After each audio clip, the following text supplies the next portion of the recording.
Let's talk about it. All right, family, we got a powerful show today. We are actually interviewing a presidential candidate of Nigeria, Dr. Favour Ayodele. Before we get into the interview, you know how we do. Let's start the show off right.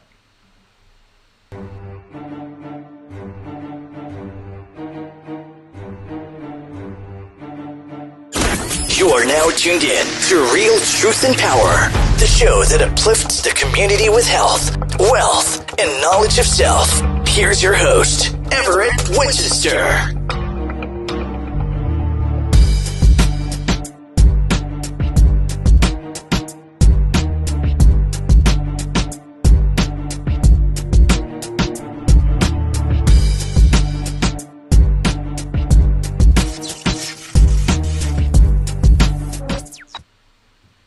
All right, family, peace and blessings, peace and blessings. Before we begin this show and I bring in my guests, please do me a favor. Go to our YouTube channel, hit that like, hit that subscribe button. We got a lot of powerful information coming up for you guys, so I'm very excited. The game show will be back soon. More important interviews, and I'm really excited to start another season of the Real Truth and Power Live podcast. So let's get into it. Before I bring in my guest, I just want you guys to know he's a phenomenal guest. He is running for the Nigerian presidential candidacy in, I believe, 2023. I'm excited, and we're going to talk to this brother and get the scoop. Let me bring him in right now. All right, family, thank you for tuning in. I am so blessed today to have a powerful, powerful guest, a political figure in the motherland of Nigeria. So let me allow him to introduce himself. How you doing today, Dr. Favour? Introduce yourself to the people. Yeah, thank you so much, my wonderful friend. It's a pleasure meeting you today. Yes, hello, Africa. Hello, the world, Here is Favour Ayodele, popularly known as the Carpenter. I'm the founder of African Intellectual Resource Organization, ERU, also a founder of the Carpenter Foundation, and also to the United Nations. And here in business and management, also lead. So thank you for having me, and I'm so humbled. Thank you.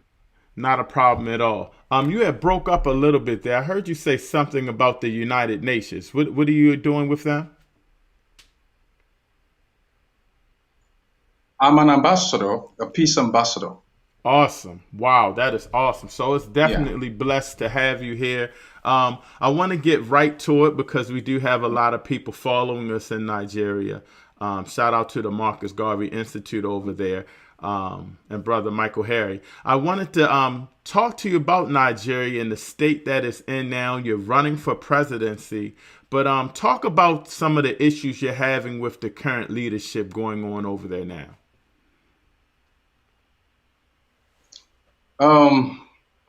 It's a pity that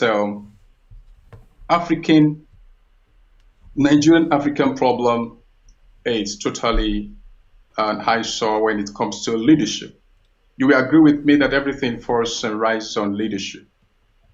And basically, that is my passion. That is why I'm coming on board to put things in order, because leadership is hard work and it cannot be taken by just a mere individual that, probably trying to aspire for one position or the other. Inspiring for a position is not the whole show, but rather the quality of leadership you possess. So basically, my ideology about leadership is very simple. I believe in leadership and partnership over leadership and followership. That's my ideology on leadership, and I've also developed 5 modules, that I believe that an ordinary individual, can just plug into it and launch into a leadership skills that be able to drive whatever the person is trying to do. So Nigerian leadership, they have messed up everything. It's so pity. We are not enjoying what we need to enjoy. Nigerians are not benefiting anything right now.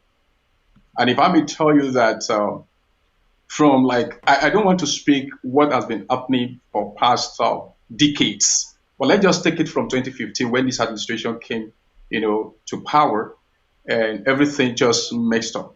All right, so The security as let me hold you okay, right there because I want all the people that's following us to get educated as we go forward, as well as myself.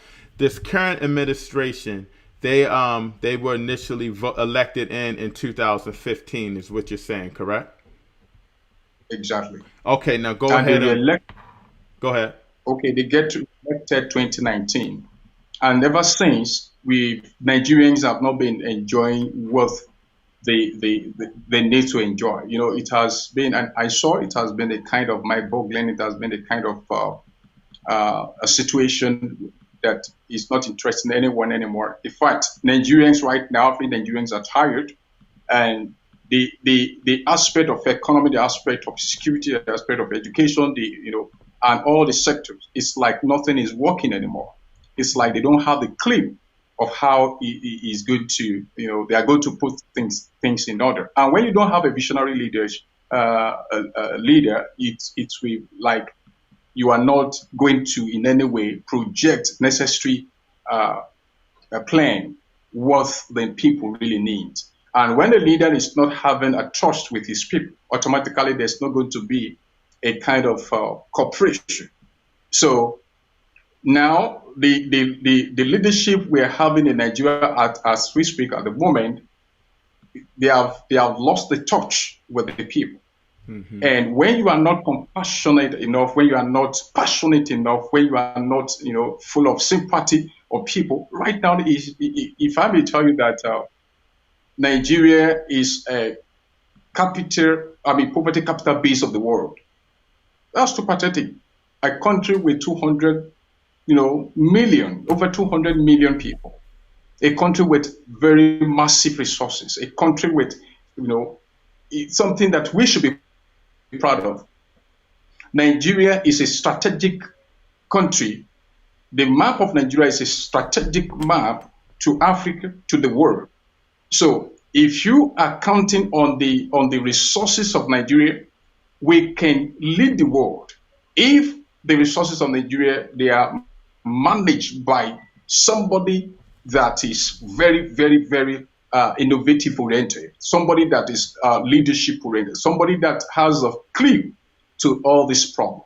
So, and they created a problem. When this administration came in, they talked about integrity, they talked about fixing the problem, they talked about corruption, they talked about things that are really, really not good as are then. But right now, there's no, in fact, it has gone beyond the difference. The difference between now, the present administration and then, there are a lot of gap. Meaning, the last administration is even better to compare when you're comparing the effectiveness, when you're comparing the efficiency, when you're comparing a lot of things involved in governing the country. So right now, it's so pathetic. We are not getting it. We are not getting anything from the government right now, and that is why Nigerians are crying, and shouting. They are tired and they need a new, fresh brain. I believe that I have everything, with together with all the great brains, great individuals, that are working together with me to fix Nigeria. And so we are so intentional. We are very intentional about it. We are very, ready to turn the table around, to challenge the status quo, and not only to challenge the status quo, but to put things right. That is what Africans are agitating for. That is what Nigerians are talking about. So that is just the part of the leadership of Nigeria. Yeah. I'm glad you mentioned a little bit about the leadership, because as you said, Nigeria has a lot of resources that I guess the government can use and build up Nigeria economically. Financially, I know it's a struggle over there. Just talk about some of the ideas that you would have to help improve Nigeria economically. Oh, thank you so much. I may not be able to speak more of that aspect for now because we are yet to, put some things, that Nigerians will be looking for. But however, economically, there should be a situation where a government be able to see into the local produce. If you want to transform your country, you should be able to see what you have, And let me start from this angle. What I have in place is to first of all address the insecurity of Nigeria. And then, because when lives have been wasted day by day, there's no how that the economy of the country can actually skate through. Because the people that want to enhance the importance of this economic aspect is that they are being killed every day. So how are you going to put it together? However, economically, the country, they have looted a lot of things. They have engaged in kind of corruption that it cannot just be heard by ordinary or a normal person. Right now, we are of 43 trillion, debt. I mean, it's so much that they have destroyed the country. So this is my plan. We want to make sure that we first of all secure Nigeria and Nigerians, the property and the lives, and then we also go into a local produce infrastructure because there's nothing Nigeria is producing at the moment. We are not producing anything. And if you're not producing anything, there's no how the country can go out of whatever mess. So we make sure we industrialize Nigeria. We make sure we use our own produce, we use our own resources and bring out great guys that can put all these things together and make it happen. And another thing is the electricity. I believe that when we have electricity in Nigeria, automatically 70% of Nigerian problem will be solved. Are you with me? Yes. So right now there is no electricity. Everybody is running on gen. It's a pity that we don't even have 50,000 megawatts to carry the burden of Nigeria and Nigerians. So, staying in London, every developed countries, they are, their power is stable, very very stable. But here in Nigeria, we have been suffering from this for the past 60 years. It has not been done. Nothing is going around it. So we are very, very, very, very particular about this. And of course, when you're talking about agricultural revolution, that is the plan. And let me quickly say this, that I'm having a 5 solid mandate, a 5 solid key point that we're going to use to drive and to transform Nigeria. And number 1 is agricultural revolution. Number 2 is resources. And number 3 is investment, and number 4 is security, and number 5 is education. Then this acronym is called ARISE. It's called ARISE, meaning we have to arise, we have to do things properly, and all these key points, they are very, very essential, very, very powerful to drive whatever thing that Nigerians are really looking for. So you agree with me that when it has been said, okay?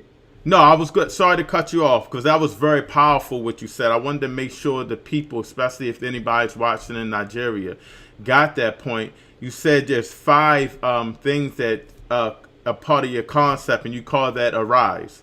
One was agriculture, resource, investment, security, and education. Correct? Yeah. You had mentioned about the electricity, exactly. and I guess that's a part of the resource. And I know you mentioned a little bit about agriculture, but I wanted you to elaborate a little bit about agriculture and how important that is to Nigeria, seeing that they do have the land and the ability to produce. Yes, thank you so much, my friend. It is so important. Without food, you cannot live. You will go hungry. And that's why we are declaring zero hunger. That is what my administration will come to put on this as a policy for Nigeria and Nigerians. Zero Hunger Initiative. Agriculture is a very powerful key. It is the number one institution, or let me call it number one sector, that has the biggest and the largest volume to get the labor capital, to get the social capital, to get the economic capital involved. So it's a very large thing. There is no country that can dwell or can be sustained or be sustained to the extent of transformation without agriculture. So this time around, you agree with me that agriculture is a very big thing, but we don't just want to do it dogmatically. We are doing it in such a way that it's going to be, revolutionized across the country through AI. What I mean by AI, I'm talking about artificial intelligence. Mm-hmm. So this is part of the thing that we have in place. Like I said, I'm not going to say, all the things we have on board for now, because I know a lot of people are watching and they want to ask questions, and we are going to have another session maybe before the end of this year or the rest. But basically what I'm saying in essence is this, that it has been declared that Nigeria is a poverty capital base of the world. And what you mean by poverty, it means that, when an average individuals, they are not getting the income, the thing that need to get, the food that they need to get, the social capital of it is totally paralyzed. There is no how we not get that kind of bad appellation. So our own is to take over the agriculture and invest in it. When we put our investment, in agriculture, there are a lot of things involved. And you also agree with me that resources is agriculturally, inclined. Yeah. Because agriculture is part of the resources. So that is why it is interwoven, and that is why we are very intentional when we choose this point, and it resonates to Nigerians. So we are going to make use of this and try as much as possible that every Nigerian have food. At the same time, we dwell in the industrialization of so that is why it's very important to us. That is why it's very away from. Okay. Hello? Yes, you broke up a little there, but I got you. And that was very important that you said agriculture, and you also mentioned investing and how you can invest in more agriculture to make that nation very powerful. You mentioned also security and education. Talk a little bit about security and education and how you plan to uplift that in Nigeria. Thank you so much. The first thing is that we must try as much as possible that the country get the unity that need to get, because it is the insecurity part of this administration that is divided the country. So if coming in, we are very, very, it is a kind of thing that is very dear to our spirit. I'm talking about myself and my team. My administration, we make sure that we put things that needs to be in place when it comes to security. Number one, we must reform our security agencies. The armed force of Nigeria must be reformed from the lowest part of the agency, the police, and the rest. So we need to get this thing done. And then technologically, it's a thing that is driving the world. It's the next phase of the world now. Technology has been in place for how many years? And Nigeria has not in any way plugged into this and see things rightly through this sector. So security of Nigeria is very key. Right now, we are every day people are getting killed. They get killed, by Boko Haram, by bandit, by Fulani S-men, and the rest. So it is very, very pertinent. It is very, very important. We swing into action and we create a very formidable force against our common enemy. Because if our common enemy is dealt with, then there will be unity. And of course, there's no justice in the country.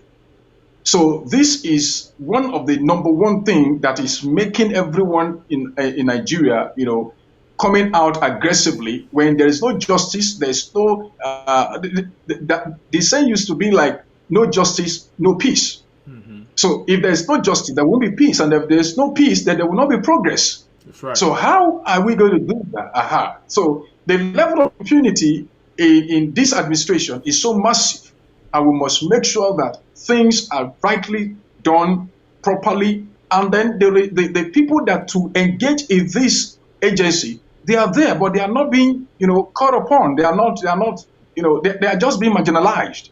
So basically, there's no sense of responsibility. There's no sense of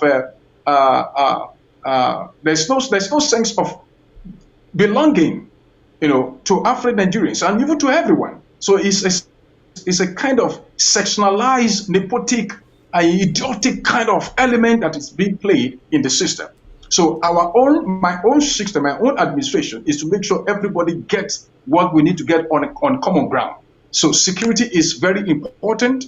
Life of the citizens must be saved and guided properly. And we are very, very, very keen about this.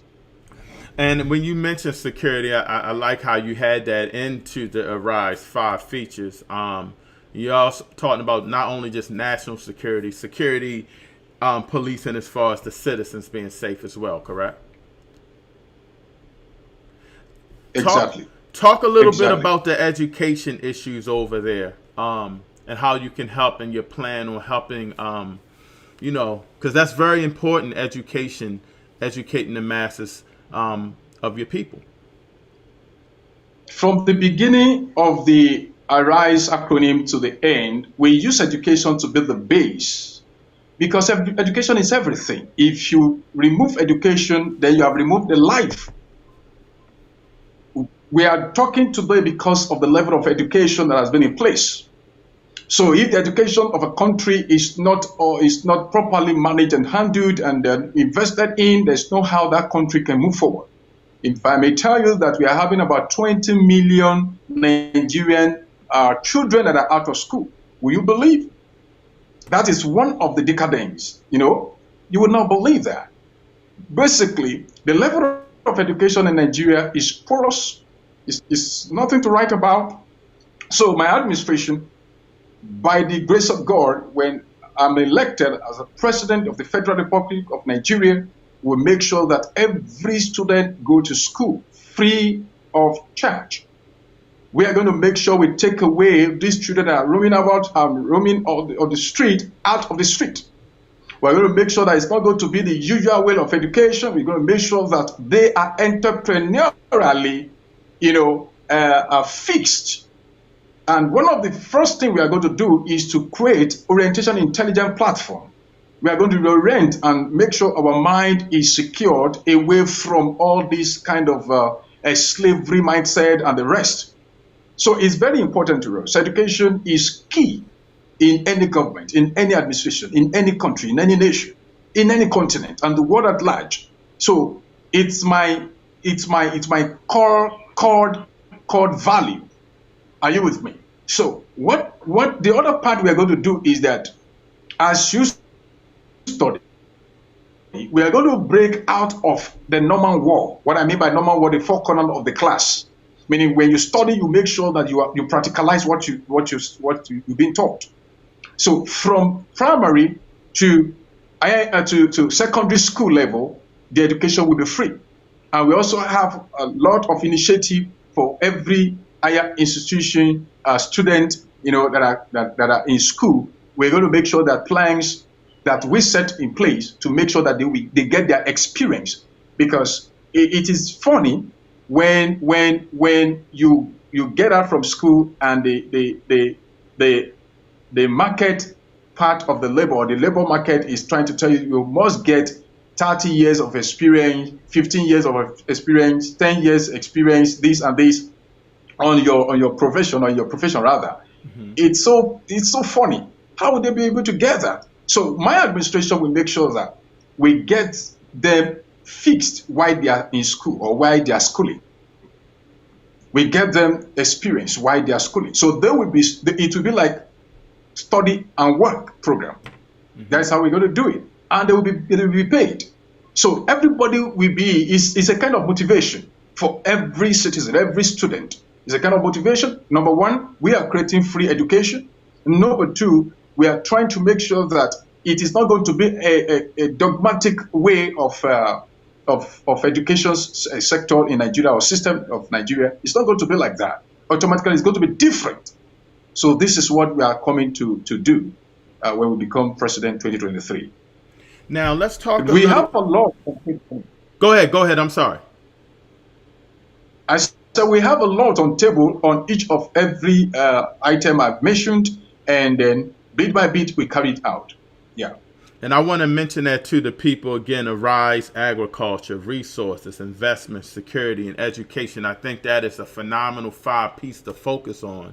I want you to talk a little bit about the state of the citizens in Nigeria. Talk about their frustrations, and talk a little bit about when the elections are, because I think people are, like you said, they are frustrated, but I want you to talk to them, particularly mention the things they're frustrated about and how you'll be able to reach those people and help them.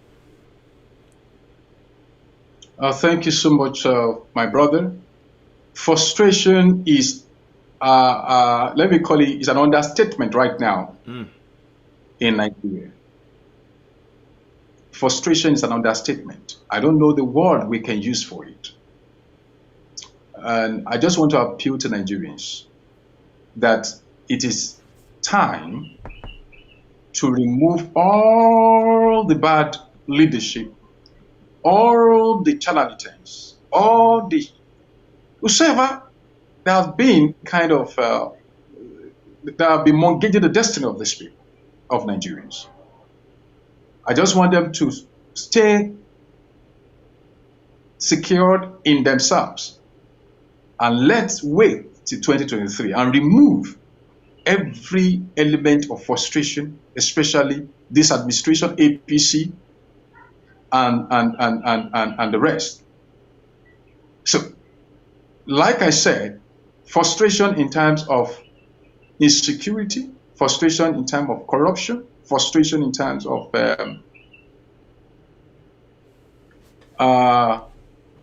lack of food, frustration in terms of lack of bad roads and the rest. There's no road. Then the health sector of Nigeria is going down seriously. Imagine the president of this country jetting out every now and then, for medical checkup. A population with millions, 200 million. So you are telling me that there's no effective, genuine, secured health sector that you can manage, or that can manage you, or that can look into your health. So then, basically, it means that what you are doing, or the promise of you concerning the health sector, you are not making it happen. So if you jet out to take care of yourself, what about others? What about we that are here? And they used to say that you live by example. So it means that what you are erecting here, what you are implementing here, are not good enough. If it is not good for you, then it is not good for us, because we are all human beings. So the health sector of Nigeria it has destroyed entirely. We are having less than 32,000 doctors available. Can you imagine? Of the population of 200 million. So that means that just one doctor assigned to 100,000, more than 100,000. How can that particular person be effective? It's not possible. So there is no investment, there is no proper equipment, there is no proper erection, there's no world-class hospital that can contain. The public hospital of Nigeria is gone. That's part of frustration. And security, like we said, when every day, every one of us, we are getting killed here and there, I can't just tell you, if I tell you the number of people that have been killed between 2015 and now, I don't know you are going to, I'm very sure you will not be able to sit down where you are. Because you bear the pain, because you blood flows in your streams. So that is part of the frustration. An educational sector, children are not going to school. We are not eating, no food on the table. Inflation is so, I don't know what to call it. It's on a very high side. If I tell you the minimum wage of the citizen, the working class, is less than $100. Is less than $100 monthly. I mean monthly. The minimum wage. So let me That's part of ask suffering. you that again. Repeat that, because you said basically the average person is making pretty much American dollars, $100 a month. Less than. Wow. The minimum wage from the government, less than $100, because that is what we are saying. Dollar now is more than 500. In the black market, per $1 we are having 500 naira. So in the normal channel, it is 411, if I'm not mistaken. 411 per $1. And before this administration came to play, I think it was about 198 naira, per $1. So, and this is what determines the equivalent of this currency, determines the economics, economic energy of the country. And that is very bad. That's part of the frustration. So no food, no road. The road is bad. We are not producing anything. In fact, toothpick is being, imported. Imagine, no electricity. So SMEs of Nigeria nobody is enjoying it. My brother, frustration is an understatement to what is happening in Nigeria. If you give ordinary Nigerians maybe a venue, if they have a way of getting out of this country, I'm very sure it will be very, very few of us that will remain. I mean, the patriotic ones. So if there are countries that are available to accommodate the 200 million, you wouldn't see anybody in this country again, except somebody like me. And we are very few. Wow. You mentioned something that you didn't really mention in the Rise 5, though, that I want you to just touch on a little bit. And I know you're busy. I don't want to hold you up too more. I only got a couple more questions. But healthcare, that is very important. You mentioned it a little bit about the number of doctors and compared to people. Talk about the status of healthcare in Nigeria and your plan to create better healthcare and resources medically for our Nigerian people. Yeah. Right now is we are not enjoying any kind of good healthcare in Nigeria. For how many years, and how long are we going to go about it? How long are we going to, continue in this? So my administration is very, very keen when it comes to healthcare. So primary healthcare, we are going to have telehealth and telemedicine. That's part of the technology we are going to use to drive the healthcare. And of course, when you go to the villages, there's automatic, in fact, totally there's nothing for them. So when there's nothing for the city, how would the villages, the rural areas, enjoy healthcare? So my administration is so key that we are going to, we have a lot of initiative on the healthcare. Our old ones, that is those that are above 80s, above 75, they will enjoy this free healthcare. And when we are talking about healthcare, it's another sector that has a massive number of employment. And then when we are talking about it as well, what about children health? What about the pregnant women's health? What about those things? These are the people we are going to be very, very, very, passionate about and make sure they enjoy primary health care. Of course, free health care will be disseminated to all the children. They are going to enjoy it. There's what I call affordable favor health care. Okay, that's going to come to play. So we are going to enjoy that, and I'm assuring you that I will not go to any kind of country to seek for healthcare or health check. It's not possible. because we're going to build a lot of that. And let me just shock you with this. One of the plans we have is that you don't know Nigeria, you don't know maybe one of the states in Nigeria, you don't know our love. But let me say it anyway. From Ibadan to Lagos, for example, there is nothing like head hub, hospital hub. There's nothing like that. And throughout Federation, there's nothing like that. So in case of accident, in case of emergency, we will build and make sure that we have about 10 hospital hubs along the major road across the country. So if there is any emergency, if there's any accident, these people, they will be taken there, and our doctors and nurses, they will attend to them. So that is one of our initiatives that we are going to put in place. And of course, I talked about those that are with a very strong disease or the other, maybe cancer and the rest. So we are going to have a very world-class hospital across 6 geopolitical zones that will be dealing with all this. It's not that they are not in place per se. 1 or 2 by private organizations that have tried their possible best to make sure things are in place for little group of individuals, and these are being attained or can be accessed by the rich. But what about the poor? Who is taking care of them? So my administration, we drive massive kind of initiative regards to the poor, and make sure that the poor enjoy their primary health care at all costs, at all levels, in all areas, in all states. Oh, sure. If you're just tuning in, we have Dr. Favour Ayodele. He's providing some powerful information to us. Before I let you go, I want you to talk about when the election is, and to your fellow Nigerians, our brothers and sisters over there in the motherland, talk to them about what you need them to do moving forward going into this election. Thank you so much. But before I talked about that, I want to appreciate the strong young adult over there.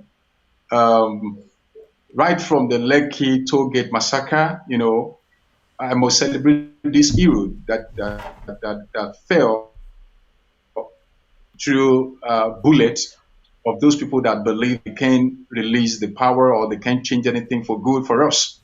So these wonderful heroes, I want to celebrate them. I want to thank their family. I want to appreciate Nigerians for standing tall in this time of trial, because it's a lot that is going on in Nigeria right now. Family are mourning every day. There's no peace anywhere. The injustice is just too flooding everywhere. So, but I just want to appeal to Nigerians in overseas, in abroad, wherever you are, wherever you are hearing me, that 2023 is coming. We must not make a mistake. We mustn't in any way make another mistake and install the charlatans, install all the recycled politicians that are just there to make sure that nobody like us or somebody like us will not be there, will not come to power. And I am just a child like you. I'm just an ordinary Nigerian, that's so passionate about fixing the country, so passionate about involving in things that we need to do rightly. And also, you get your PVC and make sure that you vote these people out. And the other thing I want to appeal to Nigerians is that I need your support, even though this is a very wonderful platform for me now, and it's like as if I'm making an official declaration, but not that kind of official, because it has not yet been pronounced here in Nigeria. But I appreciate this platform given to me, to address our countrymen all over the world, African descent all over the world. I'm so grateful. I just want you to do a lot of cooperation with me. Let me quickly tell you that I've never and I've in any way involved myself in any corrupt system that you will not trust. You just have to trust anyway. And I'm presenting myself, I'm offering myself in all areas to make sure that we have a good government and good governance. And with you, we can achieve this. So I need your support, your resources and everything. And don't forget that money and fear has been a kind of element that these people are using against somebody like me, against us together. But the fear aspect, you cannot see it in my DNA. I'm not afraid of anyone. I've laid my life on this. I'm so intentional about this. And I want you to know that it is high time we get our country straight and we put the country forward. Nigeria is one.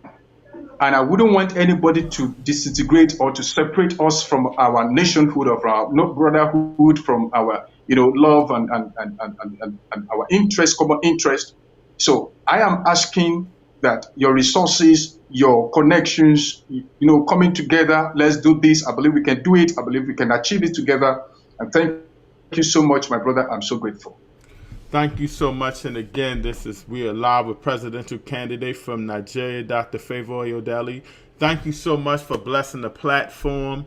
I just really appreciate you and your message and what you're trying to do over there in Africa, in Nigeria. And I just wish you well, and whatever you need from us over here, please just let us know. And I'd love to have you back on soon. Thank you so much. Thank I you. appreciate it. God bless Nigeria. Yeah, you know it. God bless Nigeria. All right, man. That was a great interview. For those that are on YouTube now, do me a favor. Please hit that subscribe button right over here. Look for where we're going at. And, let's try to support the brothers and sisters in Nigeria. Shout out to Dr. Ma'at. Oh, please, at 7 o'clock, tune in. Go to Dr. Ma'at's channel. We have the Read Book Club. We will be reading this book, actually. I'm reading right now, trying to get caught up. The Hidden Cost of Being an African American. So please, you don't need the book to tune in. And we'll go over the first and second chapter. So please tune in for that. Also, some events coming up. August the 14th, if you're in the Baltimore area, we have the Marcus Garvey Festival. The UNIA in Baltimore. Barker Clark will be out there. So come on out, show us some love, get some literature, build with some positive African people. This is Race First Awareness Week ending up today. If you guys in Baltimore as well as around the country, look around, go to Facebook, look it up. I know there's a cookout today at Drew Hill Park, so you guys can go out there and check it out. So a lot of things going on. Today is August the 1st.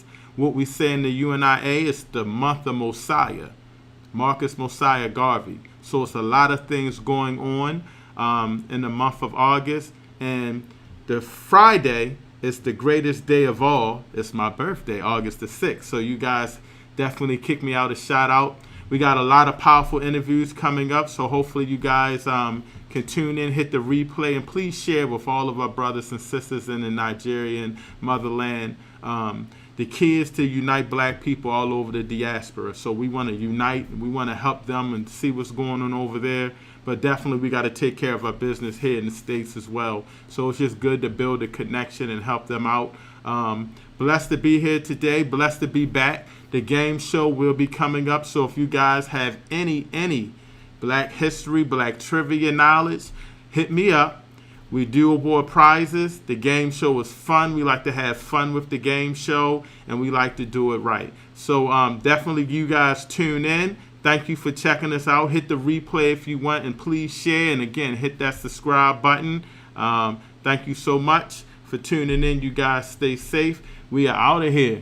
Real Truth and Power, man. It's blessed to be back, and I thank you guys for tuning in. And we'll be getting started with a lot more in the next couple of days. Have a good one.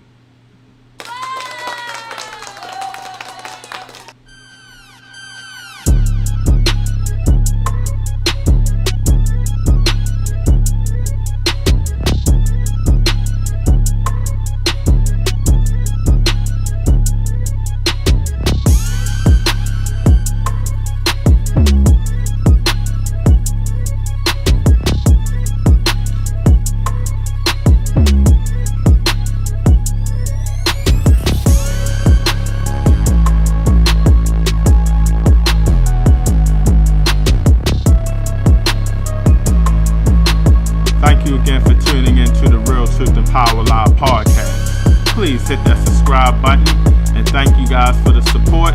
Again, tune in tonight at 7 o'clock as we go over the Read Book Club.